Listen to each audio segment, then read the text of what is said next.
if you're a sports player, it's very easy to, to see the path to getting better and to track your progress.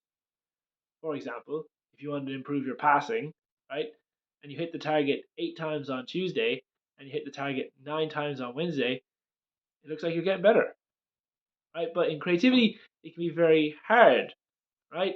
The path to getting better is not clear, right? You can't see through the fog. For example, which Tom Hanks performance is better? The role he did in Forrest Gump or the role he did in Elvis? Two very different stories, two very different roles. It's like comparing apples and oranges, right? They don't even live on the same planes. Like, how are you supposed to compare them?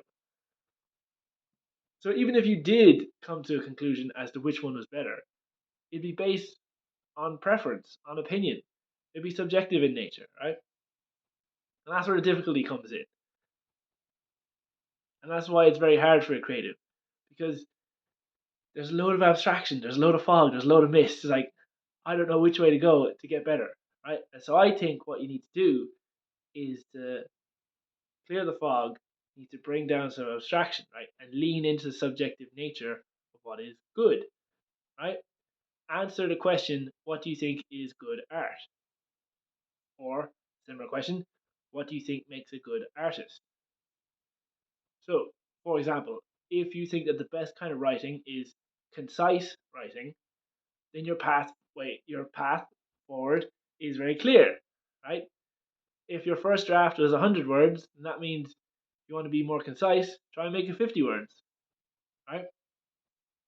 Another example, it's very obvious in the stats that the filmmakers of the Rambo series clearly thought that the secret to a good action film is on screen kills, right?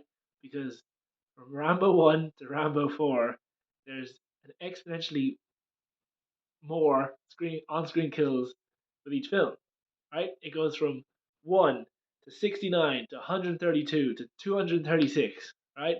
Clearly, these filmmakers saw on screen kills as important to an action film and important to give more on screen kills to make the film better. For example, I think the Beatles got better with age, right? Because I think a good artist needs to sound unique, right? The songs they made in the earlier stages of their career were common among their time, right? They sounded very similar, very samey to everyone else during that period, right? But as they grew, songs on Abbey Road are completely unique to them. They don't sound like anyone else. And for me, that makes a good artist, uniqueness, right?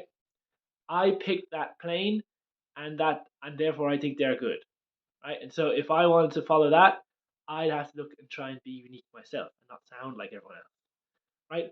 Or variety.